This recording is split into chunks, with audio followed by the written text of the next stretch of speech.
যে কোনো কাজে ধৈর্য থাকাটা খুব বেশি প্রয়োজন। যে কোনো কাজে আপনি লেগে থাকুন, পড়ে থাকুন, ইনশাল্লাহ একদিন আপনি সফলতা পাবেন। হ্যালো এভরিওয়ান, আসসালামু আলাইকুম। এটা ছিল আমার একটা পার্সেল রেডি করার ভিডিও। আর এটা ছিল আমার একজন রিপিট কাস্টমার। এর আগেও এই আপুটা আমার কাছ থেকে চুড়ি নিয়েছে, 6 সেট চুড়ি নিয়েছে। এরপরে আপু দ্বিতীয়বারের মতো আমার কাছ থেকে 11 সেট চুড়ি অর্ডার করছে। আর আলহামদুলিল্লাহ এত অল্প সময়ে আমি এত ভালো রেসপন্স পাবো কখনো ভাবতে পারিনি। আমার কিন্তু এই চুড়ির বিজনেসটা খুব বেশি দিনের না, হয়তোবা 1 মাসও হয়নি, খুব অল্প সময়ের জন্য। কিন্তু এই অল্প সময়ে আপনাদের ভালোবাসায় অনেক বেশি সবার কাছ থেকে অনেক বেশি ভালোবাসা পেয়েছি।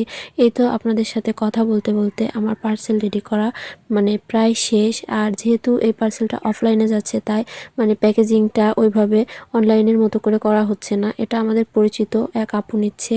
আর একটা কথা হচ্ছে, এখানে সব 100 থেকে 150 টাকা চুড়ি ছিল।